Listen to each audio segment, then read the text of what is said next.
அனைவருக்கும் வணக்கம். உங்கள் கிருஷப் அகாடமியிலேருந்து வினிதா. இந்த வீடியோவில் பார்த்தீங்க அப்படின்னா நம்ம அடிப்படை கடமைகள் டாபிக் தான் பார்க்க போகிறோம். நம்ம முன்னாடியே அடிப்படை உரிமைகள் பார்த்துருக்கோம். செகண்ட் ஷெட்யூலுக்கான டாபிக்ஸ் அப்படியே பார்த்துட்டே வரோம். அடிப்படை உரிமைகள் பார்த்தோம், அரசு நெறிமுறை கொள்கை கோட்பாடுகள் பார்த்தோம். அதே இதில் பார்த்தீங்கன்னா அடிப்படை கடமைகளும் பார்க்க போகிறோம். இந்த மூணுமே ரொம்ப முக்கியமான ஒரு டாப்பிக்கு. அதில் இந்த அடிப்படை கடமைகள் அப்படிங்கிறது ரொம்ப ரொம்ப ஈஸியான ஒரு டாப்பிக்கு. இதிலிருந்து கொஷின்ஸும் கேட்குறாங்க. இப்போ எப்படி உங்களுக்கு அரசு நெறிமுறை கொள்கை கோட்பாடுகள் எப்படி அரசோட கடமைகளை தானே சொல்லுது. அரசு இதெல்லாம் செய்யணும் அப்படின்னு சொல்லிட்டு அரசுக்கான ஒரு கடமைகளை சொல்லக்கூடியதுதான் டிபிஎஸ்பி, அரசு நெறிமுறை கொள்கை கோட்பாடுகள். அதே மாதிரி தான் அடிப்படை கடமைகள் மக்களுக்கான கடமைகள் என்னென்னு சொல்கிறது தான் அடிப்படை கடமைகள். ஓகேங்களா? இந்த ரெண்டுக்கும் வித்தியாசம் நமக்கு தெரியணும். அடிப்படை உரிமைகள் அப்படிங்கிறது மக்களுக்கான உரிமைகள். அரசு நெறிமுறை கொள்கை கோட்பாடுகள் அப்படிங்கிறது அரசுடைய கடமைகளை பற்றி சொல்கிறது. அடிப்படை கடமைகள் அப்படிங்கிறது மக்களுடைய கடமைகளை பற்றி சொல்லுது. நம்ம என்னென்னலாம் பண்ணணும் இந்த நாட்டுக்காக அப்படின்னு சொல்கிறது தான் அடிப்படை கடமைகள். ஓகேங்களா? பார்த்துடலாங்களா? முன்னாடி டாபிக் எல்லாருமே முடிச்சிருப்பீங்கன்னு நினைக்கிறேன். முடிச்சிருங்க. அப்படியே கொஞ்சம் கொஞ்சமாக அதை முடிச்சிட்டே வாங்க. நிறைய பேர் முடிச்சிட்டேன் அப்படின்னு சொல்கிறீங்க. ரெகுலராக அதை ஃபாலோ பண்ணுங்கள். ஓகேங்களா? அப்போ தான் லைனாக வாங்க. நடுவில் ஏதோ ஒரு வீடியோ எடுத்து பார்க்க வேணாம். ஃபஸ்ட்டு ஸ்டார்டிங்லேருந்து வாங்க. அந்த இந்திய அரசியலமைப்புடைய அந்த வரலாற்று பின்னணியில் இருக்குல்ல, அதிலிருந்து அப்படியே ஸ்டார்டிங்லேருந்து வந்தீங்கன்னா தான் எப்படி சொல்லணும், ஒரு டாபிக் போக போக சில விஷயங்கள் நமக்கு புரிய ஆரம்பிக்கும். நீங்கள் எடுத்தோன்னே நடுவில் ஒரு டாபிக் வரும் பொழுது நமக்கு புரியாத மாதிரி இருக்கும். அதுக்காக சொல்கிறேன். அந்த இடத்துல புரியாத போது நம்ம என்ன பண்ணுவோம், மனப்பாடம் பண்ணுவோம். மனப்பாடம் பண்ணால் நம்ம மைண்டில் கண்டிப்பாக நிற்காது. அதுக்காக தான் சொல்கிறேன். ஓகேங்களா? சரி, அப்போ நம்ம அடிப்படை கடமைகள் எவ்வளோ இருக்குன்னா 11 அடிப்படை கடமைகள் நமக்கு இருக்குது. இப்போது இது எந்த புத்தகத்தில் இருக்குது, ஸ்கூல் புக்கில் எந்த புக்கில் இருக்குது அப்படின்னு பார்த்தீங்கன்னா சின்ன கிளாஸில் புக்லேயுமே இருக்குது. நீங்கள் இந்த 10th குடிமையியலில் லெசன் 1 இந்திய அரசியலமைப்பில் 1.8 பார்த்தீங்கன்னா உங்களுக்கு அடிப்படை கடமைகளை பற்றி கொடுத்துருப்பாங்க. ஓகேங்களா? அந்த 11 அடிப்படை கடமைகளும் கொடுத்துருப்பாங்க. அது கண்டிப்பாக படிச்சுக்கோங்க. இதுலேயும் அதில் இருக்கிறதா அப்படியே இதுலேயும் நம்ம சொல்ல போகிறோம். ஓகேங்களா? அதை தாண்டி ஒரு அடிப்படை கடமைகளை பொறுத்த வரைக்கும் கொஞ்சம் எக்ஸ்ட்ரா படிக்கிறது அப்படிங்கிறது கொஞ்சம் தான், அதிகமாகலாம் இருக்காது. அளவாக தான் எடுத்து படிக்கிற மாதிரி இருக்கும். வழக்குகள்லாம் பெருசாக இந்த இடத்துல இந்த அடிப்படை கடமைகளை கான்சென்ட்ரேட் பண்ண மாட்டோம். ஒருவேளை கரண்ட் அஃபேர்ஸில் வந்துச்சு அப்படின்னா நம்ம அப்போ பார்த்துக்கலாம். ஓகேங்களா? பார்த்துடலாங்களா? பாருங்கள். சரி, இப்போ இந்த அடிப்படை கடமைகள் அப்படிங்கிற கான்செப்ட் எந்த நாட்டுடைய அரசமைப்பிலிருந்து எடுக்கப்பட்டது அப்படின்னு பார்த்தீங்கன்னா முன்னாள் சோவியத் யூனியன், யுஎஸ்எஸ்ஆர், ரஷ்யா. ஓகேங்களா? ரஷ்யாவை நம்ம முன்னாள் சோவியத் யூனியன் தான் நம்ம முன்னாடி சொல்லுவோம். அப்போ சோவியத் யூனியன்லேருந்து அரசமைப்பிலிருந்து எடுக்கப்பட்டது அப்படின்னு சொல்லலாம். ஓகேங்களா? அப்போ நீங்கள் எல்லாமே எங்கெங்கே இருந்து எடுக்கப்பட்டது, நம்ம அரசியலமைப்பின் மூலாதாரங்கள் படித்தோம்ல, அது உங்களுக்கு அப்போ மனப்பாடமாகாமல் இருக்கலாம். இப்போ நீங்கள் ஒரு டாபிக் படிக்கும் பொழுது நம்ம தனித்தனியாக படிப்போம். அப்போ அது உங்களுக்கு மைண்டில் நின்றும். அப்போ இந்த அடிப்படை கடமைகள் அப்படிங்கிற கான்செப்ட் நம்ம முன்னாள் சோவியத் யூனியன்லேருந்து அரசமைப்புலேருந்து நம்ம எடுத்தோம். ஓகேங்களா? அடுத்தது பாருங்க. சரி, இப்போ 1976 இதுக்கு முன்னாடி 1975 74 to 75 அந்த பீரியடில் தேசிய அவசர நிலையை அறிவிச்சிருப்பாங்க. தேசிய அவசர நிலை எப்போ அறிவிப்பாங்க? இந்த உள்நாட்டு கலவரங்கள், ஆயுதம் ஏந்திய கிளர்ச்சி, அந்த மாதிரி இருக்கக்கூடிய சுச்சுவேஷனில் தான் என்ன பண்ணுவாங்க, தேசிய அவசர நிலையை அறிவிப்பாங்கன்னு முன்னாடியே பார்த்தோமா. அப்போ அந்த மாதிரி சுச்சுவேஷன் நம்ம இந்தியாவுக்கு 1975 அந்த காலகட்டத்தில் வந்துச்சு. தேசிய அவசர நிலை அறிவிச்சாங்க. அப்போ தான் அவங்களுக்கு ஒன்று தோணுச்சு. அப்போ இந்த மாதிரி பிரச்சனை வரதுக்கு என்ன காரணம் அப்படின்னா மக்களுக்கு ஒரு கடமைகள், மக்களுக்கு என்னென்ன கடமைகள் இருக்குது அப்படின்னு அவங்களுக்கு சொல்லணும். அப்படி பண்ணால் இந்த மாதிரி பிரச்சனைலாம் வராது, இந்த மாதிரி கலவரம்லாம் ஏற்படாது அப்படின்னு சொல்லிட்டு என்ன பண்ணுறாங்கன்னா 1976 காங்கிரஸ் கட்சி சர்தார் ஸ்வரன் சிங் கமிட்டியை என்ன பண்ணுறாங்கன்னா அமைக்கிறாங்க. எதுக்காக அமைக்கிறாங்க அப்படின்னா அடிப்படை கடமைகள் குறித்து ஆராய. அப்போ அடிப்படை கடமைகள் அப்படின்னு நம்ம கொண்டு வரணும். அதை குறித்து ஆராய்வதற்காக என்னென்னலாம் கொண்டு வரலாம், அப்போ அடிப்படை கடமைகள்னு ஒன்று இருந்துச்சுன்னா அது என்னென்னலாம் இருக்கணும் அப்படின்னு சொல்லிட்டு அதை குறித்து ஆராய்வதற்காக சர்தார் ஸ்வரன் சிங் கமிட்டி காங்கிரஸ் கட்சி எப்போ அமைக்கிறாங்கன்னா 1976. அப்போ கேட்கலாம், சர்தார் ஸ்வரன் சிங் கமிட்டியுடைய அந்த நோக்கம் என்ன, எதுக்காக அமைக்கப்பட்டது, எப்போது அமைக்கப்பட்டது, யாருடைய ஆட்சி காலத்தில் அமைக்கப்பட்டது, எப்படி வேணாலும் கேட்கலாம். ஓகேங்களா? அப்போ என்ன பண்ணுறாங்கன்னா அந்த கமிட்டி என்ன பண்ணுறாங்க அப்படின்னா பரிந்துரை பண்ணுறாங்க. ஓகேங்களா? அந்த அடிப்படை கடமைகள் சிலவற்றையில் பரிந்துரை பண்ணுறாங்க. அதன்படி 42வது அரசமைப்பு சட்ட திருத்தத்தின்படி அடிப்படை கடமைகள் பகுதி 4A சட்டப்பிரிவு 51A சேர்க்கப்பட்டது. இப்போ சர்தார் ஸ்வரன் சிங் கமிட்டி 1976 அமைக்கிறாங்க. எதுக்காக? அடிப்படை கடமைகளை குறித்து ஆராய்வதற்காக. அவங்க என்ன பண்ணுறாங்க, சில அடிப்படை கடமைகளை என்ன பண்ணுறாங்க, பரிந்துரை பண்ணுறாங்க. அதன் அடிப்படையில் 42வது அரசமைப்பு சட்ட திருத்தத்தின் மூலமாக 42வது அரசமைப்பு சட்ட திருத்தம்னா எந்த வருடங்க, எவ்வளோ டைம் நம்ம பார்த்துட்டோம், 1976ஆம் ஆண்டு என்ன பண்ணுறாங்கன்னா அடிப்படை கடமைகள் அப்படின்னு ஒன்று நம்ம இந்திய அரசியலமைப்புக்குள்ளே சேர்க்கிறாங்க. அப்போ அது எங்கே சேர்க்கிறாங்க அப்படின்னா பகுதி 4A சேர்க்கிறாங்க. பகுதி 4 நம்ம என்னன்னு பார்த்தோம், அரசு நெறிமுறை கொள்கை கோட்பாடுகள்னு பார்த்தோமா, அதில் ஒரு பகுதி 4A அப்படின்னு சொல்லி ஆட் பண்ணி அடிப்படை கடமைகள் டாபிக் அங்கே கொண்டு வராங்க. அப்போ சட்டப்பிரிவு எங்கே வைக்கிறாங்கன்னா சட்டப்பிரிவு 51A. நம்ம 51 வரைக்கும் பார்த்துட்டோம். இப்போ 51A எதை பற்றி சொல்லுது அப்படின்னா அடிப்படை கடமைகளை பற்றி தான் சொல்லும். ஓகேங்களா, புரிஞ்சுதுங்களா? சரி, அப்போ ஸ்வரன் சிங் கமிட்டி அடிப்படை கடமைகளை பரிந்துரை பண்ணாங்கல்ல, எத்தனை அடிப்படை கடமைகளை அவங்க பரிந்துரை பண்ணாங்கன்னா 8 அடிப்படை கடமைகளை பரிந்துரை பண்ணாங்க. ஆனால் நம்ம 10 அடிப்படை கடமைகள் கொண்டு வந்திருப்பாங்க. ஓகேங்களா, இந்த ஸ்வரன் சிங் கமிட்டி 8 அடிப்படை கடமைகளை பரிந்துரை பண்ணினாங்க. அவங்க கொடுத்த 8 அடிப்படை கடமைகளையுமே நம்ம எடுத்துக்கிட்டோமான்னு கேட்டால் கிடையாது.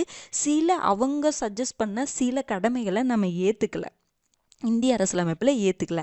அப்போ அவங்க பண்ணதில் எதெல்லாம் ஏற்கப்படலை, ஸ்வரன் சிங் கமிட்டி பரிந்துரை பண்ணியிருப்பாங்கல்ல, அவங்க பரிந்துரை பண்ண கடமைகளில் எதெல்லாம் இந்திய அரசியலமைப்பில் ஏற்கவில்லை அப்படிங்கிறத நீங்கள் தெரிஞ்சுக்கணும். இந்த 3 மெயினானது, முக்கியமானது. இந்த வரி செலுத்துவது, இவங்க ஸ்வரன் சிங் கமிட்டி பரிந்துரை பண்ணாங்கன்னா வரி செலுத்துவது கண்டிப்பாக ஒரு அடிப்படை கடமையாக இருக்கணும் அப்படின்னு சொல்லி சொன்னாங்க. அதை நாம் ஏற்றுக்கல. அப்புறம் என்ன சொன்னாங்கன்னா, இப்போ அந்த அடிப்படை கடமைகள் கொடுக்குறோம்ல, இந்த அடிப்படை கடமைகளை செய்ய தவறும் நபர்களுக்கு அபராதமோ அல்லது தண்டனையோ வழங்க பாராளுமன்றத்திற்கு அதிகாரம் வழங்க வேண்டும் அப்படின்னு சொல்லி சொன்னாங்க. அப்புறம் இந்த அபராதம் அல்லது தண்டனை தொடர்பாக எந்த நீதிமன்றமும் கேள்வி எழுப்ப முடியாது அப்படின்னு சொல்லிட்டு இவங்க சஜஸ்ட் பண்ணியிருந்தாங்க. இதை எதுவுமே நாம ஏற்றுக்கல. அதாவது என்னன்னா வரி செலுத்தணும், வரி செலுத்துவது ஒரு அடிப்படை கடமையாக இருக்கணும்னு சொல்லி ஸ்வரன் சிங் கமிட்டி சொன்னாங்க. அதை நாம் ஏற்றுக்கல. அதுக்கப்புறம் இந்த அடிப்படை கடமைகள்லாம் இருக்குல்ல, அதை செய்ய தவறும் நபர்களுக்கு அபராதம் விதிக்கிறதோ தண்டனை கொடுக்கறதோ அதற்கான அதிகாரம் யாருக்கு இருக்குன்னு சொன்னாங்கன்னா பாராளுமன்றத்திற்கு இருக்கும் அப்படின்னு சொல்லி சொன்னாங்க. அப்போ அந்த அபராதம் குறித்தோ தண்டனை குறித்தோ நீதிமன்றம் கேள்வி எழுப்ப முடியாது அப்படின்னு சொல்லிட்டு சொன்னதை ஏற்றுக்கல நாம. இது ரொம்ப முக்கியமானது. ஏன்னா இது ஸ்டேட்மெண்ட்டாக கொடுத்துட்டு கூட வேற ஏதாவது கொடுத்துட்டு எது நம்ம ஏற்கப்படாத அடிப்படை கடமைகள், ஸ்வரன் சிங் கமிட்டி பரிந்துரைத்து ஏற்கப்படாத அடிப்படை கடமைகள்னால் இந்த 3ஐயும் நீங்கள் ஞாபகம் வச்சுக்கணும். ஓகேங்களா? அப்போ அவங்க மொத்தமாக எத்தனை பரிந்துரை பண்ணாங்க? 8 பரிந்துரை பண்ணாங்க. நம்ம இவங்க சொன்னதில் சிலவற்றை நீக்கிட்டு நம்ம என்ன பண்ணோம், 10 அடிப்படை கடமைகளை வச்சோம். ஃபஸ்ட்டு முதலில் 10 அடிப்படை கடமைகளை மட்டுமே என்ன பண்ணோம், 1976 42வது சட்ட திருத்தத்தின் மூலமாக நம்ம அடிப்படை கடமைகளை சேர்த்தணும்னு சொன்னோம்ல. அப்போ எத்தனை அடிப்படை கடமைகளை அப்போ நம்ம சேர்த்தணும்னா 10 அடிப்படை கடமைகளை சேர்த்தணும். ஸ்வரன் சிங் கமிட்டி 8 அடிப்படை கடமைகளை பரிந்துரைச்சாங்க. அதில் சிலவற்றை நீக்கிவிட்டு நம்ம 10 அடிப்படை கடமைகளை 1976 42வது அரசமைப்பு சட்ட திருத்தத்தின் மூலமாக நம்ம சேர்த்தணும். அதை ஞாபகம் வச்சுக்கோங்க. ஓகேங்களா? சரி, அப்போ நமக்கிட்ட இப்போ எவ்வளோ அடிப்படை கடமைகள் இருக்குது? 11 அடிப்படை கடமைகள் இருக்குது. அப்போ 11வது அடிப்படை கடமை எப்போ சேர்க்கப்பட்டது அப்படின்னு பார்த்தீங்கன்னா 86வது அரசமைப்பு சட்ட திருத்தம் 2002 மூலமாக சேர்க்கப்பட்டது. ஓகேங்களா? இந்த 10 அடிப்படை கடமைகள் 1976 42வது சட்ட திருத்தத்தின் மூலமாக சேர்க்கப்பட்டது. 11வது அடிப்படை கடமை பார்த்தீங்கன்னா 86வது அரசமைப்பு சட்ட திருத்தம் 2002 மூலமாக சேர்க்கப்பட்டது. இந்த 86வது அரசமைப்பு சட்ட திருத்தம் அப்படின்னு படிக்கும் பொழுது பிரிவு 21A படிப்போம், பிரிவு 45 படிப்போம், அடுத்தது 51A அதாவது 11வது அடிப்படை கடமையை பற்றி படிப்போம். இந்த 3 கிட்டத்தட்ட ஒரே மாதிரி தான், கல்வியை பற்றி சொல்லக்கூடியது தான். நான் பின்னாடி சொல்கிறேன். நம்ம முன்னாடியே பார்த்துட்டோம், அடிப்படை உரிமைகளில் பிரிவு 21A பார்த்தோம், அரசு நெறிமுறை கொள்கை கோட்பாடுகளில் பிரிவு 45 பார்த்தோம்.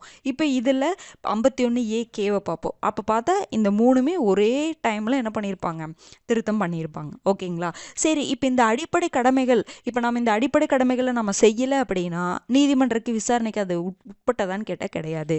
நீதிமன்ற விசாரணை விசாரணைக்கு அப்பாற்பட்டது. நீதிமன்றம் கேட்க முடியாது, இதை செய்யலை அப்படின்னு சொல்லிட்டு கேட்க முடியாது அப்படின்னு சொல்கிறாங்க. ஆனால் இதில் ஏதாவது இந்த அடிப்படை கடமைகள் ரிலேட்டடாக ஏதோ ஒரு சட்டம் போடலாம். பாராளுமன்றம் என்ன பண்ணுவாங்க, இந்த அடிப்படை கடமைகளை நிலைநிறுத்துவதற்காக சட்டம் போடலாம். அந்த சட்டம் போட்டு அந்த சட்டப்படி இப்போ என்னன்னா ஒரு எக்ஸாம்பிள் சொல்கிறேன். இந்த அடிப்படை கடமைகள் பார்த்திங்கன்னா சுற்றுச்சூழல் பாதுகாப்புன்னு சொல்லிட்டு ஒரு அடிப்படை கடமைகள். ஏன்னா நம்ம சுற்றுச்சூழலெல்லாம் பாதுகாக்கணும் அப்படின்னு ஒரு அடிப்படை கடமைகள் இருக்குது. அப்போது அந்த அடிப்படை கடமைகளாக இருக்கும் பொழுது நம்ம அதை பண்ணலைன்னா நம்ம நீதிமன்றம் விசாரணைக்கு உட்படுத்தப்பட வேண்டியது கிடையாது. ஆனால் அதை ஒரு சட்டமாக கொண்டு வராங்க. சுற்றுச்சூழல் பாதுகாப்பு அப்படின்னு சொல்லிட்டு சுற்றுச்சூழல் பாதுகாப்பு சட்டங்கள்லாம் இருக்குல்ல, 1986, அப்புறம் வன உயிரின பாதுகாப்பு சட்டம் 1972, இதெல்லாம் இருக்குது. அப்போ இந்த சட்டத்தின்படி இந்த சட்டத்தில் சில விதிமுறைகள்லாம் வச்சுருப்பாங்கல்ல, இந்த பண்ணக்கூடாது, இப்படி பண்ணாங்கன்னா அவங்க மேலே வழக்கு தொடுக்கலாம் அப்படின்னு சொல்லிட்டு பாராளுமன்றம் ஒரு சட்டம் இயற்றியிருப்பாங்கல்ல. அப்போ அந்த அடிப்படை கடமைகளை நிலைநிறுத்துவதற்காக பாராளுமன்றம் என்ன பண்ணுவாங்க, சட்டம் இயற்றுவாங்க. அப்போ அந்த சட்டப்படி நம்மளை தண்டிக்கலாம். வெறும் அடிப்படை கடமையாக இருக்கும் பொழுது நம்மளை தண்டிக்க முடியாது, அது நீதிமன்ற விசாரணைக்கு அப்பாற்பட்டது. ஆனால் இந்த அடிப்படை கடமைகளை நிலைநிறுத்துவதற்காக நிறைய சட்டங்கள் பாராளுமன்றம் கொண்டு வருவாங்க. ஆனால் அந்த சட்டத்தின்படி நம்ம இது பண்ணலை அப்படின்னா என்ன ஆகும் அப்படின்னா, அது நம்ம அந்த இடத்துல அந்த சட்டம் என்ன சொல்லுதோ அதன்படி நமக்கு தண்டனை கிடைக்கும். ஆனால் பொதுவாக அடிப்படை கடமைகள் அப்படிங்கிறது நீதிமன்ற விசாரணைக்கு அப்பாற்பட்டது. ஓகேங்களா? இப்போ பாருங்கள், இதில் என்னென்னலாம் பார்க்குறோம். இது எந்த யுஎஸ்எஸ்ஆரில் இருந்து நம்ம எடுத்தோம். 1976 காங்கிரஸ் கட்சி சர்தார் ஸ்வரன் சிங் கமிட்டியை அமைக்கிறாங்க. அப்போ அவங்களுடைய பரிந்துரையின்படி பார்த்திங்கன்னா 42வது அரசமைப்பு சட்டத்திருத்தத்தின் மூலமாக அடிப்படை கடமைகள் பகுதி 4A சட்டப்பிரிவு 51A சேர்க்கப்பட்டது. ஸ்வரன் சிங் கமிட்டி 8 அடிப்படை கடமைகளை பரிந்துரைக்கிறாங்க.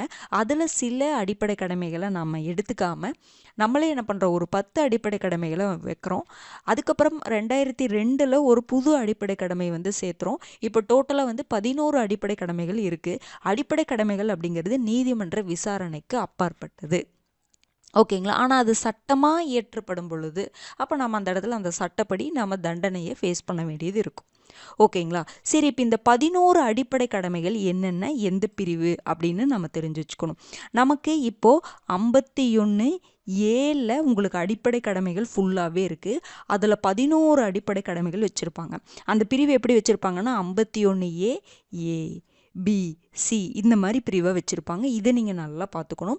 இது என்ன சொல்லுது, 51A கிளாஸ் A என்ன சொல்லுது, 51A கிளாஸ் B என்ன சொல்லுது அப்படிங்கிறது கண்டிப்பாக மெமரி பண்ணணும். நான் சொன்னேன்ல, சட்டப்பிரிவு 1லேருந்து சட்டப்பிரிவு 51A வரைக்கும் எப்போ கேட்டாலும் எப்படி கேட்டாலும் நம்மளால் சொல்லணும்.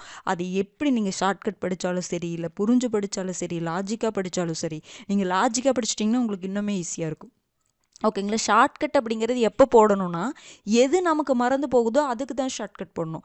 நீங்கள் எல்லாத்துக்குமே ஷார்ட்கட் போட்டால் அந்த ஷார்ட்கட்டை ஞாபகம் வச்சுக்கிறக்கே நமக்கு டைம் ஆயிடும். அதுக்காக சொல்கிறேன், எது அடிக்கடி மறந்து போகுது அதுக்கு ஷார்ட்கட் போடுங்க. சில விஷயங்களை லாஜிக்காக நம்ம ஞாபகம் வச்சுக்கலாம், சில விஷயங்கள் ரிவிஷன் மூலமாக ஞாபகம் வச்சுக்கலாம்.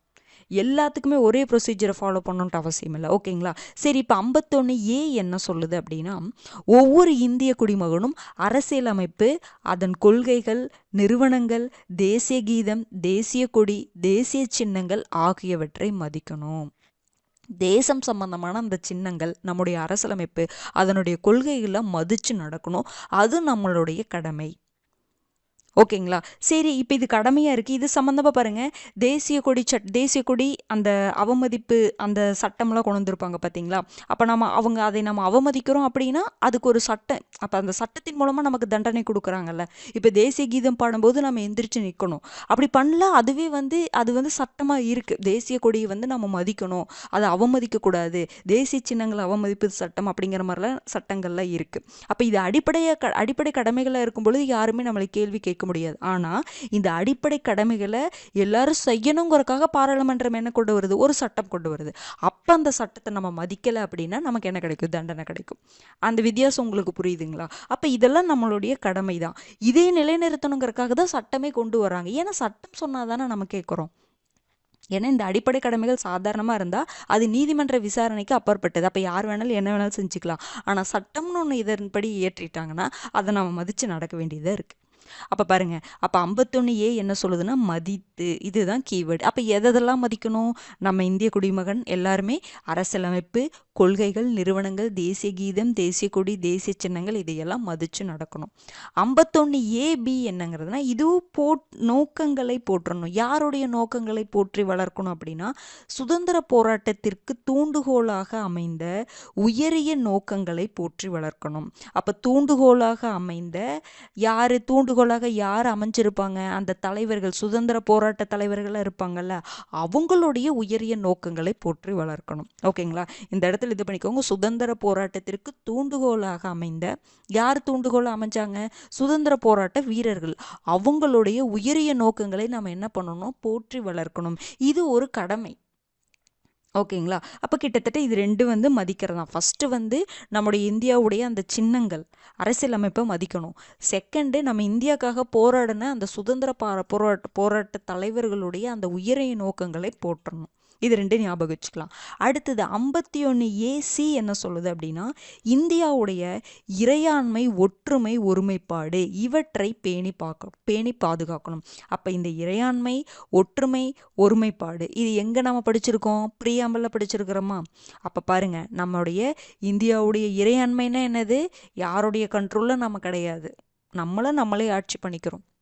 அதுதானே அந்த இறையாண்மையையும் நம்முடைய ஒற்றுமையையும் நம்முடைய ஒருமைப்பாட்டையும் நம்ம என்ன பண்ணணும்? பேணி பாதுகாக்கணும். இது நம்மளுடைய கடமை. அப்போது நம்ம அதை பண்ணுறோமா அப்படின்னு கேட்டால், மக்களை நம்ம அதை பண்ணுறோமா அப்படின்னு கேட்டால், அப்படி பண்ணியிருந்தோம் அப்படின்னா இன்றைக்கி இத்தனை பிரிவினைகள் இருந்திருக்காது. ஓகேங்களா?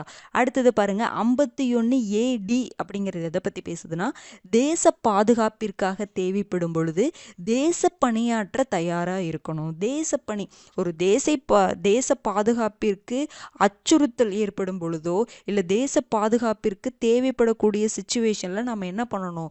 தேச பணியாற்ற தயாராக இருக்கணும். எந்த ஒரு சுச்சுவேஷன்லையும் தேச பணியாற்ற தயாராக இருக்கும் பொழுது, இப்போ என்ன சொல்லலாம்? தேச பாதுகாப்பிற்கு அச்சுறுத்தல் ஏற்படும் பொழுது இல்லை தேச பாதுகாப்பிற்கு தேவை ஏற்படும் பொழுது நம்ம தேச பணியாற்ற தயாராக இருக்கணும். ஓகேங்களா? இது ரெண்டு கிட்டத்தட்ட ஒன்று. இறையாண்மை, ஒற்றுமை, ஒருமைப்பாட்டை பேணி பார்க்கணும். அப்புறம் அந்த தேச பணிக்கு தயாராக இருக்கணும் எந்த ஒரு சுச்சுவேஷன்லையும். அடுத்தது பார்த்திங்கன்னா 51 ஏஇ என்ன சொல்லுது அப்படின்னா ஒரே ஒரு வேர்டில் சொல்லணும்னா சகோதரத்துவத்தை வளர்க்கணும். நம்ம இது எங்கே பார்த்தோம்? பிரியாம்பலில் பார்த்தோமா? பாருங்கள், சமய, மொழி மற்றும் பிராந்திய அல்லது பகுதி சார்ந்த வேறுபாடுகளை மறந்து பெண்களை தரக்குறைவாக நடத்தும் பழக்கத்தை நிராகரித்து பெண்களின் கண்ணியத்தை காக்கும் எண்ணங்களை மேம்படுத்தி இந்திய மக்கள் அனைவரிடையேயும் சகோதரத்துவத்தை வளர்த்தல். அப்போ இந்த சகோதரத்துவம் அப்படின்னு சொல்லும் பொழுதே அந்த இடத்துல சமய வேற்றுமை இல்லை, மொழி வேறுபாடு இல்லை, பாலின வேறுபாடு இது எல்லாம் இல்லாமல் எல்லா மக்களும் தன்னுடைய சகோதர சகோதரிகள் அப்படிங்கிற அந்த சகோதரத்துவத்தை வளர்க்கணும் அப்படின்னு சொல்கிறது தான் அது நம்மளுடைய கடமை. 51 ஏஇ. ஓகேங்களா? அதை பார்த்துக்கோங்க. இது ரொம்ப முக்கியமான ஆர்டிக்கல். அடுத்தது பார்த்திங்கன்னா 51 ஏஎஃப் என்ன சொல்லுது அப்படின்னா கலப்பு கலாச்சாரத்தை நம்ம மதிக்கணும். நம்முடைய கலாச்சாரம் இப்போ எல்லாத்துடைய ஒவ்வொரு மதத்துக்கும் ஒவ்வொரு இனத்துக்கும் அந்த கலாச்சாரப்படி பார்த்தோம் அப்படின்னா ஒவ்வொரு மாநிலத்துக்கும் நிறையா வேறுபாடுகள் இருக்கும். கலப்பு கலாச்சாரம் கொண்டது தான் நம்முடைய நாடு. அந்த கலப்பு கலாச்சாரத்தை நம்ம மதிக்கணும். ஓகேங்களா? நம்ம என்ன ஃபாலோ பண்ணுறோமோ அதை மட்டும் மதிக்கக்கூடாது. எல்லாரும் என்ன ஃபாலோ பண்ணாலும் அவங்களுக்கு அந்த கலாச்சாரத்துக்கு மதிப்பு கொடுக்கணும்னு சொல்கிறாங்க. நமது உயர்ந்த பாரம்பரிய கலப்பு கலாச்சாரத்தை மதித்து அதை பாதுகாக்கணும். அது நம்முடைய கடமைன்னு சொல்கிறாங்க. அது 51 ஏஎஃப்ல இருக்குது. அடுத்தது 51 ஏஜி என்ன சொல்லுது அப்படின்னா இயற்கை சுற்றுச்சூழலை பாதுகாக்கணும். சுற்றுச்சூழல் பாதுகாப்பை பற்றி சொல்கிறது 51 ஏ. இதே உங்களுக்கு அரசு நெறிமுறை கொள்கை கோட்பாடுகளில் சுற்றுச்சூழல் பாதுகாப்புன்னு நம்ம படித்தோம், ஞாபகம் இருக்குங்களா? அதே தான் இங்கே. அப்போ நீங்கள் இதெல்லாம் கம்பேர் பண்ணி படிக்கணும். இந்த மாதிரி ஒரு வேர்டு படிக்கிறீங்கன்னா, சகோதரத்துவம்னு படிக்கிறீங்கன்னா, இது வேறு ஆர்டிக்கலை நம்ம எங்கே பார்த்தோம்? அடிப்படை உரிமைகள் எங்காவது பார்த்தோமா? அரசு நெறிமுறை கொள்கை கோட்பாடுகள் எங்காவது பார்த்தோமா? முகவரியில் எங்காவது பார்த்தோமா? இல்லை வேறு ஏதாவது ஆர்டிக்கல் இதை பற்றி சொல்லுதா அப்படின்னு நீங்கள் கம்பேர் பண்ணி படிச்சிங்கன்னா உங்களுக்கு ஈஸியாக இருக்கும். அப்போ இந்த இயற்கை சுற்றுச்சூழல் பாதுகாப்பு நம்ம அரசு நெறிமுறை கொள்கை கோட்பாடுகளையும் படிச்சிருக்கோம். அப்போ இது ரெண்டையும் நீங்கள் ரிலேட் பண்ணி படிச்சுக்கணும், என்றைக்குமே மறக்காது. ஓகேங்களா? இப்போ பாருங்கள், காடுகள், ஏரிகள், ஆறுகள், வனவிலங்குகள் மற்றும் உயிரினங்கள் அடங்கிய அப்போ இயற்கை சுற்றுச்சூழல் பாதுகாப்புலேயே வனவிலங்கு பாதுகாப்பு வந்துடும். புரிஞ்சுதுங்களா? இவற்றை இயற்கை சுற்றுச்சூழல் பாதுகாத்து மேம்படுத்தி அவை வாழும் சூழலை ஏற்படுத்துதல் இது நம்முடைய கடமை. அப்போ இந்த கடமையை நிலைநிறுத்துவதற்காக தான் சுற்றுச்சூழல் பாதுகாப்பு சட்டம், வன உயிரின பாதுகாப்பு சட்டம் இதெல்லாம் கொண்டு வர்றாங்க. ஓகேங்களா? இப்போ நம்ம உயிரினங்களை ஒரு உயிரை வந்து நம்ம கொல்லக்கூடாது. கொன்னோம் அப்படின்னா என்ன ஆகும்? அது ஒரு கேஸ் ஆகும். புரிஞ்சுதுங்களா? அப்போ அந்த இடத்துல உங்களுக்கு என்ன இருக்குது அப்படின்னா, அந்த சட்டத்தின்படி நம்ம தண்டிக்கப்படுறோம். புரிஞ்சுதுங்களா? பார்த்துக்கோங்க. அப்போ நான் ஏன் சொல்கிறேன்னா, அப்போ இது அடிப்படை கடமைகளில் தானே இருக்குது. நம்மளை எப்படி நீதிமன்ற விசாரணைக்கு உட்படுத்துகிறாங்கன்னு அந்த கேள்வி வரக்கூடாது. ஓகேங்களா? அதுக்காக நான் சொல்கிறேன். ஏன்னா சட்டம் கொண்டு வந்துட்டாங்க இதன்படி. அப்போ அந்த சட்டத்தின்படி நம்ம நடந்து தான் ஆகணும். அடுத்தது பார்த்திங்கன்னா 51A(H) என்ன சொல்லுது அப்படின்னா, அறிவியல் கோட்பாடு, மனிதநேயம், ஆராய்ச்சி மனப்பான்மை மற்றும் சீர்திருத்தம் இதையெல்லாம் வளர்க்கணும். அறிவியல் கோட்பாட்டை வளர்க்கணும், மனிதநேயத்தை வளர்க்கணும், ஆராய்ச்சி மனப்பான்மை இதையெல்லாம் வளர்க்கணும், சீர்திருத்தம் இது எல்லாம் வளர்க்கணும். இது ஒரு கடமை. அடுத்தது 51A என்ன சொல்லுது அப்படின்னா, வன்முறையை கைவிட்டு பொது சொத்துக்களை பாதுகாக்கணும். வன்முறை இருக்கக்கூடாது, வன்முறை செய்யக்கூடாது. வன்முறையை கைவிட்டு நம்ம என்ன பண்ணணும்? பொது சொத்துக்களை பாதுகாக்கணும் அப்படின்னு சொல்கிறாங்க. அடுத்தது பார்த்திங்கன்னா 51AJ அது என்ன சொல்லுது அப்படின்னா, தனிப்பட்ட மற்றும் கூட்டு செயல்பாடுகள் என அனைத்து செயல்பாடுகளிலும் சிறந்தவற்றை நோக்கி செயல்பட்டு தேசத்தின் நிலையான உயர்ந்த முயற்சி மற்றும் சாதனைக்காக உழைக்கணும். ஓகேங்களா? தேசத்தின் என்ன சொல்லலாம் அப்படின்னா, தேசத்துடைய அந்த முன்னேற்றத்திற்காக நம்ம பாடுபடணும். எப்படி? தனிப்பட்ட முறையிலையும் பாடுபடணும், எல்லாரும் சேர்ந்தும் பாடுபடணும். தனிப்பட்ட செயல்பாடுகள் மூலமாகவும் நம்ம தேசத்தின் சாதனைக்கு உறுதுணையாக இருக்கணும். கூட்டு செயல்பாடுகள் மூலமும் நம்ம என்ன பண்ணணும்? தேசத்தின் சாதனைக்கு பங்களிக்கணும் அப்படின்னு சொல்கிறாங்க. ஓகேங்களா? அடுத்தது தான் 51AK. இதுதான் வந்து 2002 86வது சட்ட திருத்தத்தின் மூலமாக சேர்க்கப்பட்டது. இது என்ன சொல்லுதுன்னா, 6 முதல் 14 வயது வரை குழந்தைகள் அனைவருக்கும் அனைத்து இந்திய குடிமக்கள் அல்லது பெற்றோர்கள் கல்வி பெறும் வாய்ப்பினை ஏற்படுத்தி தர வேண்டும். அப்போ 6லேருந்து 14 வயசு இருக்கக்கூடிய குழந்தைகளுக்கு கண்டிப்பாக அவங்க படிக்கணும். படிக்கிறதுக்கான வாய்ப்பை யார் ஏற்படுத்தி தரணும்? நம்ம தான், குடிமக்களும் அவங்களுடைய பெற்றோர். ஒருவேளை பெற்றோர் இல்லைன்னா அங்கே இருக்கக்கூடிய குடிமக்கள் ஏற்படுத்தி தரணும். இது நம்மளுடைய கடமை. அப்போ இந்த இடத்துல தான் நீங்கள் 3 ஆர்டிக்கலை சேர்த்து படிக்கணும். என்னது? 1 21A. 21A என்ன சொல்லுச்சு? தொடக்க கல்வி பெறும் உரிமை. 6 முதல் 14 வயது வரை இருக்கக்கூடிய குழந்தைகள் கண்டிப்பாக என்ன பண்ணணும்? படிக்கணும். அவங்களுக்கான அந்த தொடக்க கல்வி பெறுவதற்கான உரிமை அவங்களுக்கு இருக்குது. அதை சொல்கிறது தான் 21A. அடுத்தது பிரிவு 45 பார்த்தோமா? அது என்ன பார்த்தோம்? முன்பருவ கல்வியை பற்றி சொல்கிறது. ஓகேங்களா? அரசு நெறிமுறை கொள்கை கோட்பாடுகளை நம்ம படித்தோம். முன்பருவ கல்வி பெறக்கூடிய அது வந்து அந்த அரசு வந்து அவங்களுக்கு அந்த முன்பருவ கல்வியை பெறுவதற்கான அந்த வாய்ப்பை ஏற்படுத்தி தரணும்னு சொல்லிட்டு 45 பிரிவு 45ல் படித்தோம். இந்த தொடக்க கல்வி அப்படிங்கிறது கான்செப்ட் பிரிவு 45ல் தான் இருந்தது. ஓகேங்களா? தொடக்க கல்வி பெறும் உரிமை நம்ம இங்கே படிக்கிறோம்ல, 21A படிக்கிறோம்ல, அது பிரிவு 45ல் தான் இருந்தது. அப்போ தான் என்ன பண்ணாங்க? 86வது சட்ட திருத்தம் 2002 மூலமாக இந்த பிரிவு 45 திருத்தப்பட்டு தொடக்க கல்வி பெறும் உரிமை எங்கே போயிடுச்சு? அடிப்படை உரிமைகளுக்குள்ளே போயிடுச்சு. முன்னாடி அரசு நெறிமுறை கொள்கை கோட்பாடுகளில் இருந்தது. அது என்ன ஆயிடுச்சு? 2002ல் 21A அடிப்படை உரிமையாக போயிடுச்சு. அப்போ 45ல் என்ன வச்சாங்க? பிரிவு 45ல் முன்பருவ கல்வியை அரசு ஏற்படுத்தி தரணும் அப்படின்னு சொல்லிட்டு வச்சாங்க. அதுவும் எப்போ தான்? 2002ல் தான். இதே மாதிரி தான் 2002 86வது அரசமைப்பு சட்ட திருத்தம், 2002 அதே அரசமைப்பு சட்ட திருத்தம் அதே வருடம் தான். அப்போ என்ன பண்ணாங்க? 51AKல இது ஒரு கடமையாக வச்சாங்க. தொடக்க கல்வி குழந்தைகள் 6லேருந்து 14 வயசு இருக்கக்கூடிய குழந்தைகள் எல்லாத்துக்குமே கல்வி கொடுக்கணும். அந்த கல்வி கொடுப்பதற்கான வாய்ப்பை யார் ஏற்படுத்தி தரணும்? யாருடைய கடமை? பெற்றோர்களுடைய கடமை. ஒருவேளை அவங்க இல்லைன்னா அங்கே இருக்கக்கூடிய குடிமக்களுடைய கடமை அப்படின்னு சொல்லிட்டு இது கடமையாக வச்சுட்டாங்க. 21Aல உரிமை. இது வந்து 51AKல இது மக்களுடைய கடமையாக மாறிடுச்சு. பார்த்தீங்களா? இந்த வித்தியாசம் புரியுதுங்களா? 21A 45, அடுத்தது 51AK. 51AKவும் 21Aவும் ஒரே மாதிரி தான். இது வந்து குழந்தைகளுக்கான உரிமை, தொடக்க கல்வி பெறும் உரிமை. இது வந்து மக்களுக்கான கடமை. அந்த குழந்தைகளுக்கு தொடக்க கல்வி கொடுப்பதற்காக மக்கள் வாய்ப்பை ஏற்படுத்தி தரணும். இது அந்த இடத்துல கடமை, மக்களுக்கான கடமை. இது குழந்தைகளுக்கான உரிமை. இந்த 45ங்கிறது என்னது? முன்பருவ கல்வியை அரசு வந்து அதற்கான வாய்ப்பை ஏற்படுத்தி தரணும். இது இந்த அரசுடைய கடமை. புரிஞ்சிச்சுங்களா? முன்பருவ கல்வினா 6 வயசுக்குள்ள அந்த முன்பருவ கல்வியை கொடுக்கறது. ஓகேங்களா? இப்போது எல்லாத்துக்குமே ஹிண்ட் மட்டும் ஞாபகம் வச்சுக்கணும். 51A என்ன சொல்லுது அப்படின்னா, மதித்து நடக்கணும். எதெல்லாம் மதித்து நடக்கணும்? நம்முடைய இந்திய அரசியலமைப்பு, அதனுடைய கொள்கைகள், அப்புறம் தேசிய கீதம், தேசிய கொடி, தேசிய சின்னங்கள், இதையெல்லாம் மதித்து நடக்கணும். 51AB என்ன சொல்லுது? நம்முடைய சுதந்திர போராட்டத்திற்காக பாடுபட்ட அந்த சுதந்திர தலைவர்களுடைய அந்த உயரிய நோக்கங்களை போற்றி வளர்க்கணும். 51AC என்ன சொல்லுது? நம்முடைய இந்தியாவுடைய இறையாண்மை, ஒற்றுமை, ஒருமைப்பாட்டை பேணி பாதுகாக்கணும். அதே மாதிரி தான் 51AD என்ன சொல்லுது? தேச பாதுகாப்பிற்காக நம்ம என்ன பண்ணணும்? தேச பணியாற்ற எப்போ வேணாலும் நம்ம தயாராக இருக்கணும். 51AE என்ன சொல்லுது? சகோதரத்துவத்தை பற்றி சொல்லுது. 51AF என்ன சொல்லுது? கலப்பு கலாச்சாரத்தை மதிக்கணும்னு சொல்லுது. 51AG என்ன சொல்லுது? இயற்கை சுற்றுச்சூழல் பாதுகாப்புன்னு சொல்லுது. அந்த எல்லோவில் ஹைலைட் பண்ணியிருக்கேன் பார்த்தீங்களா? அதுதான் அந்த கீவேர்டு. அதை ஞாபகம் வச்சுக்கோங்க. ஃபுல் சென்டென்ஸ் ஞாபகம் வந்துடும். 51AH என்ன சொல்லுது? அறிவியல் கோட்பாடு, ஆராய்ச்சி மனப்பான்மை, மனித நேயத்தை பற்றி சொல்லுது. 51AI என்ன சொல்லுது? பொது சொத்துக்களை காப்பாற்றணும். எப்படி? வன்முறையை கைவிட்டு பொது சொத்துக்களை காப்பாற்றணும். 51AJ என்ன சொல்லுது? தேசத்துடைய அந்த வளர்ச்சிக்காக கூட்டு செயல்பாடுகள் மூலமோ இல்லை தனிப்பட்ட செயல்பாடுகள் மூலமாகவோ நம்ம பங்களிக்கணும்னு சொல்லுது. 51AK என்ன சொல்லுது? அந்த கல்வி 6 முதல் 14 வயது இருக்கக்கூடிய குழந்தைகளுக்கான கல்வியை ஏற்படுத்தி தரக்கூடிய கடமை பெற்றோருக்கு அல்லது அங்கே இருக்கக்கூடிய குடிமக்களுக்கு இருக்குது அப்படின்னு சொல்லுது. ஓகேங்களா? நீங்கள் இந்த அடிப்படை கடமைகளை படிக்கும் பொழுது இந்த வர்மா குழுவை பற்றி படிக்கணும். இந்த வர்மா குழு 1999 அமைச்சிருப்பாங்க.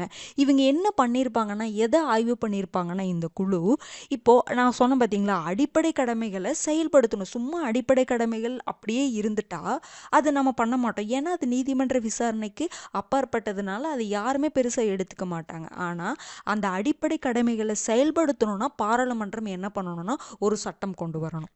அப்போ அந்த மாதிரி சட்டங்கள்லாம் இருக்கா பாருங்கள். அடிப்படை கடமைகளை செயல்படுத்திட இயற்றப்பட்டுள்ள சட்டங்கள் தொடர்பாக ஆய்வு செய்து அதெல்லாம் கண்டறிஞ்சுது. இந்த மாதிரி சட்டங்களெல்லாம் இருக்குது, அடிப்படை கடமைகளை செயல்படுத்துவதற்காக பாராளுமன்றம் இந்த மாதிரிலாம் சட்டங்கள் கொண்டு வந்திருக்கு அப்படின்னு சொல்லிட்டு அதை ஆய்வு செய்து என்னென்ன சட்டங்கள்லாம் இருக்குது அப்படின்னு சொல்லிட்டு கண்டறிந்தது அப்படின்னு சொல்கிறாங்க. ஓகேங்களா? அதில் நான் சிலதை மட்டும்தான் கொடுத்துருக்கேன். எல்லாமே நம்ம சும்மா அது ஜஸ்ட்டு தெரிஞ்சுக்கிட்டா போதும். மக்கள் பிரதிநிதித்துவ சட்டம் 1951. அடுத்தது வன உயிரிகள் பாதுகாப்பு சட்டம் 1972. ஏன்னா சுற்றுச்சூழல் பாதுகாப்பில் தான் இதெல்லாம் வருது. சுற்றுச்சூழல் பாதுகாப்பு சட்டம் 1986. அப்போ இதெல்லாம் அடிப்படை கடமைகளை பேஸ் பண்ணி அதை செயல்படுத்துவதற்காக கொண்டு வரப்பட்ட சட்டம். இன்னும் நிறையா இருக்குது. நான் சும்மா இந்த எக்ஸாம்பிளுக்காக நம்ம எக்ஸாம்பிள் மட்டும் லைட்டாக தெரிஞ்சு வச்சுக்கிட்டா போதும். இப்படி இருக்குது, வர்மா குழு என்ன பண்ணுச்சு அப்படின்னு அந்தளவுக்கு தெரிஞ்சுக்கிட்டா போதுமானது. எந்த வருடம்? 1999. வர்மா குழுன்னா அடிப்படை கடமைகள் உங்களுக்கு ஞாபகம் வரணும். அந்தளவுக்கு இருந்துட்டால் போதுமானது தான். ஓகேங்களா? சரி, அடுத்தது இன்னொன்று நம்ம புக்கில் இருக்கக்கூடியது 10th புக்கில் இதை நீங்கள் படிச்சிருப்பீங்கன்னு நினைக்கிறேன். நம்ம அடிப்படை உரிமைகளும் பார்த்துட்டோம், அரசுக்கு வழிகாட்டும் நெறிமுறை கொள்கை கோட்பாடுகளும் பார்த்துட்டோம். அதுக்கான வித்தியாசம் ஒரு டேப்லர் காலமில் நம்ம புக்கில் கொடுத்துருப்பாங்க. அதை கண்டிப்பாக பார்த்துக்கோங்க, ரொம்ப முக்கியமானது. பாருங்கள், அடிப்படை உரிமைகள், அரசு நெறிமுறை கொள்கை கோட்பாடுகள், இதுக்கான வித்தியாசம் நமக்கு தெரியணும். என்னது அடிப்படை உரிமைகள்? பார்த்திங்கன்னா இவை அமெரிக்க ஐக்கிய நாடுகளின் அரசமைப்பிலிருந்து எடுக்கப்பட்டது. அடிப்படை உரிமைகள் அப்படின்னாவே யூஎஸ்ஏலேருந்து எடுக்கப்பட்டது நமக்கு தெரியும். டிபிஎஸ்பி எங்கிருந்து எடுத்தோம்? அயர்லாந்துலேருந்து எடுத்தோம். அவ்வளோதான், இது நமக்கு தெரிஞ்சது தான். அதே மாதிரி அடிப்படை கடமைகள் எங்கிருந்து எடுத்தோம்? யூஎஸ்எஸ்ஆர்லேருந்து எடுத்தோம். அடுத்தது பாருங்க, அடிப்படை உரிமைகளை அரசாங்கத்தால் கூட இந்த உரிமையை சுருக்கவோ நீக்கவோ முடியாது. கவர்மெண்ட்டை நினச்சா அடிப்படை உரிமைகளை சுருக்கிறதுக்கு நீக்கிறதுக்கு முடியுமா? முடியாது. வேணால் ஏதாவது ஆட் பண்ணலாம், ஆனால் என்ன பண்ண முடியாது, அதை சுருக்கவோ நீக்கவோ கவர்மெண்ட்டு முடியாது. கவர்மெண்ட்னால அது முடியாது. இந்த அரசு நெறிமுறை கொள்கை கோட்பாடுகள் பார்த்திங்கன்னா இது கவர்மெண்ட்டுக்கு ஒரு இன்ஸ்ட்ரக்ஷன். கவர்மெண்ட்டுக்கு கொடுத்த இன்ஸ்ட்ரக்ஷன் கவர்மெண்ட்டே மாற்ற முடியுமா? முடியாது. கவர்மெண்ட்டுக்கு வெறும் இன்ஸ்ட்ரக்ஷன் தான் இந்த அரசு நெறிமுறை கொள்கை கோட்பாடுகள் அப்படின்னு சொல்லிட்டு. ஓகேங்களா. அடுத்தது அடிப்படை உரிமைகள் அப்படிங்கிறது நீதிமன்ற சட்டத்தால் செயல்படுத்த முடியும், நீதிமன்ற விசாரணைக்கு உட்படுத்தப்பட்டது. நீதிமன்ற சட்டத்தால் என்ன பண்ணலாம், அடிப்படை உரிமைகளை செயல்படுத்த முடியும். நமக்கு அடிப்படை உரிமைகள் பாதிக்கப்படும் பொழுது நம்ம நீதிமன்றத்தை தான் நாடுவோம். அப்போ நீதிமன்றம் குறிப்பிட்ட சட்டங்கள் மூலமாக நமக்கு அந்த அடிப்படை உரிமைகளை வாங்கி தரும். அதனால தான் இவற்றை நீதிமன்ற சட்டத்தால் செயல்படுத்த முடியும் அடிப்படை உரிமைகளை.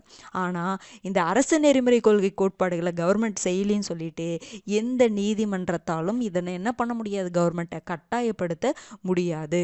அதே மாதிரி அடிப்படை கடமைகளும் நீதிமன்ற விசாரணைக்கு அப்பாற்பட்டது அப்படின்னு சொல்லி பார்த்தோம். அடுத்தது இது சட்ட ஒப்புதலை பெற்றவை. இது பார்த்தீங்கன்னா தார்மீக மற்றும் அரசியல், ஏன்னா இது சட்டத்தால் செயல்படுத்தப்படுது. ஓகேங்களா. சட்ட ஒப்புதல் இதில் நிறையவே இருக்குது. ஆனால் இது தார்மீக மற்றும் அரசியல் ஒப்புதலை பெற்றவை. நம்ம மனசு எப்படி சொல்லலாம் அப்படின்னா, கவர்மெண்ட் இதை நினச்சா அதை பண்ணலாம். ஓகேங்களா. அப்படி தானே தார்மீக மற்றும் அரசியல் இது கண்டிப்பாக பண்ணணும். சட்ட ஒப்புதல் அப்படிங்கிறது கண்டிப்பாக. இது நம்ம மனம் சார்ந்தது, அந்த மனப்பான்மை சார்ந்தது. ஓகேங்களா. அந்த அரசுடைய அந்த நிர்வாகத்தை சார்ந்தது அப்படி சொல்லலாம். தார்மீக மற்றும் அரசியல் அவங்க ஒப்புதல் படும், அவங்க ஒப்புதல் கொடுக்கணும், அரசியல் ஒப்புதல் இருக்கணும், மன ரீதியாக அவங்க இதை கொடுக்கலாம், நல்லது செய்யலாம் அப்படிங்கிற அந்த தாட் இருக்கணும். தார்மீக மற்றும் அரசியல் ஒப்புதல் இந்த இடத்துல இருக்கணும். இங்கே சட்ட ஒப்புதல் இருந்தாவே போதும். அடுத்தது இந்த உரிமைகள், அடிப்படை உரிமைகள் பார்த்தீங்கன்னா அரசியல் ஜனநாயகத்தை வெளிப்படுத்துது. நாட்டுடைய அந்த அரசியல் ஜனநாயகத்தை தானே வெளிப்படுத்துது. ஏன்னா அடிப்படை உரிமைகளை நமக்கு எடுத்து கொடுக்குது.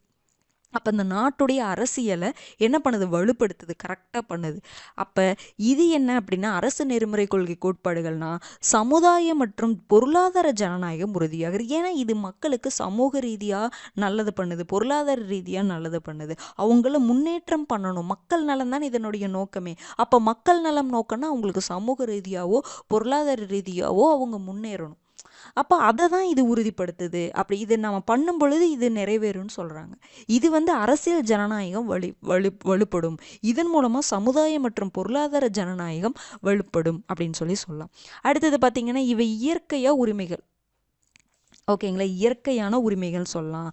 இது என்னன்னா மனித உரிமைகளை பாதுகாப்பதற்காக இந்த டிபிஎஸ்பி இருக்குது அப்படின்னு சொல்கிறாங்க. இந்த டிஃப்ரென்ஸை நீங்கள் பார்த்து வச்சுக்கோங்க. ஓகேங்களா. லைட்டாக பார்த்துக்கோங்க. ஏன்னா இது அப்படி கூட உங்களுக்கு அந்த இதில் கொடுத்துட்டு கூட ஸ்டேட்மெண்ட்டாக கொடுத்துட்டு உங்களுக்கு கேட்குறக்கு நிறையவே வாய்ப்பு இருக்குது. இந்த அளவுக்கு தெரிஞ்சுக்கிட்டால் போதுமானது தான். ஓகேங்களா. இப்போ அடிப்படை கடமைகள் இவ்வளோ தான். இதுக்கு மேலே நீங்கள் படிக்க வேண்டியது ஒன்றுமே இல்லை. நான் முன்னாடியே சொன்ன மாதிரி இது சம்மந்தமான வழக்குகள் ஏதாவது கரண்ட் அஃபேர்ஸில் அதை பற்றி பேசுனாங்கன்னா நம்ம பார்க்கலாம். இல்லாத பட்சத்தில் நம்ம முக்கியமான, ஏன்னா அடிப்படை உரிமைகள் சார்ந்த வழக்குகள், முகவரி சார்ந்த வழக்குகள் அதெல்லாம் ரொம்ப முக்கியமானது. ஃபஸ்ட்டு அதையெல்லாம் நம்ம கவனம் செலுத்தணும். அரசு நெறிமுறை கொள்கை கோட்பாடுகள் அந்த வழக்கெல்லாம் ரொம்ப முக்கியமானது. அப்போ இப்போ ரீசெண்டாக வரக்கூடிய நிறைய வழக்குகள்லாம் போட்டு கொடுத்துட்ருக்காங்க, தீர்ப்பெல்லாம் கொடுத்துட்ருக்காங்க. அதெல்லாம் கொஞ்சம் பார்க்க வேண்டியது இருக்குது. அத்தனையும் நம்மளால் பார்க்க முடியாது. ஆனால் எதெல்லாம் பார்க்கணுமோ செலக்டிவாக எடுத்து ஃபஸ்ட்டு படிச்சிடணும். அதுக்கப்புறம் எல்லாமே நம்ம பார்த்துக்கலாம். ஏன்னா நான் முன்னாடியே சொன்ன மாதிரி ஒரு டாபிக் எடுத்துகிட்டு டாப் டு பாட்டம் அத்தனையும் ஃபுல்லாக கவர் பண்ணுறது அப்படிங்கிறது எப்போவுமே அதை பண்ணக்கூடாது. ஃபஸ்ட்டு அந்த கான்செப்டை நமக்கு புரியணும். அது என்ன சொல்ல வராங்க, என்ன இருக்குது அதில், இல்லை என்னென்னலாம் படிக்கணும் அப்படிங்கிறது தான் நமக்கு புரியணும். ஃபஸ்ட்டு என்னென்னலாம் படிக்கணுமோ அது எல்லாம் தான் ஃபஸ்ட்டு படிக்கணும். அதுக்கப்புறம் தான் எக்ஸ்ட்ராவே போகணும். ஓகேங்களா. ஏன்னா இது நம்ம படிக்கிற எல்லாருமே பண்ணக்கூடிய ஒரு தப்பு இது. அதனால தான் நான் உங்களுக்கு ஒரு வீடியோலேயும் நான் இதை சொல்லுவேன். ஏன்னா இதை நம்ம எல்லாருமே பண்ணுவோம். ஏன்னா நம்ம சிலபஸில் இருக்கக்கூடியது எல்லாமே டாப் டு பாட்டம். நமக்கு அந்த ஒரு ஆசை வரும் எல்லாத்துக்குமே, இந்த ஒரு டாப்பிக்கா இதில் என்ன கேட்டாலும் நம்மளால் ஆன்சர் பண்ணணும் அப்படின்னு சொல்லிட்டு எல்லாத்தையுமே உட்காந்து நம்ம அப்போ படிப்போம். ஆனால் கடைசி வரைக்கும் அந்த ஒரு டாபிக் மட்டுமே தான் படிச்சுட்டு இருப்போம். ஆனால் அந்த மாதிரி கவர்மெண்ட் எக்ஸாம்ஸ் நம்மளை எக்ஸ்பெக்ட் பண்ணுறது கிடையாது. எல்லா டாபிக் பற்றியும் அவங்களுக்கான நாலேஜ் இருக்கணும், என்ன தெரிஞ்சுக்கணுமோ அதை அவங்க தெரிஞ்சுக்கணும் அப்படிங்கிறது மட்டும்தான் எக்ஸ்பெக்ட் பண்ணுவாங்க. நீங்கள் அப்போ சிலதெல்லாம் கொஞ்சம் ரொம்ப இதாக போகுது அப்படின்னா அவங்க எல்லாம் நீங்கள் யோசிச்சு பாருங்கள். கவர்மெண்ட் எக்ஸாமில் 200 கொஷின் கேட்குறாங்கன்னா 200 கொஷின் போட்டவங்க தான் செலக்ட் ஆகிறாங்களா? கிடையாதுல்ல. அந்த இடத்துல அந்த சூழ்நிலையில் நம்ம எப்படி மேனேஜ் பண்ணுறோம், தெரியாத கொஷின் அவங்க எப்படி மேனேஜ் பண்ணுறாங்க, அதை தெரியலினாலும் தெரிஞ்சதை வச்சு எப்படி போடுறாங்க, அந்த அட்டிடியூடு அது எல்லாத்தையுமே பார்ப்பாங்க. புரிஞ்சுதுங்களா? அதனால தான் ஒரு குறிப்பிட்ட கட் ஆஃப் அது எல்லாம் வரதுக்கான காரணம் அதுதான். 200க்கு 200 கொஷினை போட்டால் தான் நம்ம செலக்ட் ஆகும்ல கிடையாது. ஓகேங்களா. நம்ம படிக்கணும், படிக்கிறத அளவாக படிக்கணும், அதை தெளிவாக படிக்கணும். அதையை வச்சு நம்ம தெரியாத போடணும், மேனேஜ் பண்ணணும். எல்லாமே நம்மளால் தெரிஞ்சுக்க முடியாது. ஓகேங்களா? அதை நம்ம புரிஞ்சுக்கிட்டோம்னாவே நம்ம கிளியர் பண்ணிடலாம் எக்ஸாமை. ஆனால் நம்ம எல்லாமே தெரிஞ்சுக்கணும்னு நினைக்கும் பொழுது எதுவுமே தெரிஞ்சுக்க முடியாமல் போயிடும். ஏன்னா ஒரு டாபிக் எடுத்தால் அதில் ஏகப்பட்ட ஒரு புக்கே நம்ம எழுதலாம். அடிப்படை கடமைகள்னு எடுத்துட்டோம்னா ஒரு புக்கே நம்ம போடலாம். அதை பற்றி சட்டங்கள் இத்தனை சட்டங்கள் கொடுத்துருக்காங்கல்ல, அப்போ அத்தனை சட்டம் மக்கள் பிரதிநிதித்துவ சட்டம்னு எடுத்துட்டோம் அப்படின்னா அதில் எவ்வளோ எழுதலாம். அப்போ அத்தனையும் நம்மளால் தெரிஞ்சுக்க முடியுமா? அதை பண்ணக்கூடாது. அதுக்காக தான் சொல்கிறேங்க, ஃபஸ்ட்டு எதை தெரிஞ்சுக்கணுமோ அதை தெரிஞ்சுக்கிட்டு நீங்கள் அதுக்கப்புறம் எக்ஸ்ட்ரா எப்போ வேணாலும் படிக்கலாம். உங்களுக்கு டைம் கிடைச்சா படிக்கலாம். ஓகேங்களா? அந்த தப்பு பண்ணிடாதீங்க. அதனால தான் திரும்ப திரும்ப சொல்கிறேன். ஏன்னா நமக்கு காலம் வந்து ரொம்ப முக்கியமானதில்ல. அப்போ அதனால் ஒரு வருஷம் தான் நமக்கு டைம் இருக்குது. அந்த ஒரு வருஷத்தில் எவ்வளோ படிக்க முடியுமோ அதை தானே படிக்கணும். அப்போ ஒரு டாப்பிக்கே நம்ம உட்காந்து ஒரு 4 நாள் 5 நாள் படிச்சுட்டு இருக்க முடியுமா? ஒரு வாரம் படிச்சுட்டு இருக்க முடியுமா? அப்போ எல்லா டாப்பிக்கையும் நம்ம எப்படி டச் பண்ணுறது? ஓகேங்களா? அதுக்காக தான் சொல்கிறேன். நல்லா படிங்க, அப்படியே கண்டினியூ பண்ணிகிட்டே வாங்க. இந்த அடிப்படை கடமைகள் முடிச்சுட்டு நான் கம்ப்ளீட் பண்ணிவிட்டு நோட்ஸ் எடுத்துட்டேன்னு சொல்லிவிட்டு கண்டிப்பாக எல்லாருமே கமெண்ட் பண்ணுங்கள். டவுட்னாலும் கேட்கலாம். அடுத்தடுத்த வீடியோவில் அதுக்கான கிளாரிஃபிகேஷன் கண்டிப்பாக கொடுப்போம். ஓகேங்களா? அடுத்த வீடியோவில் சந்திக்கலாம். நன்றி.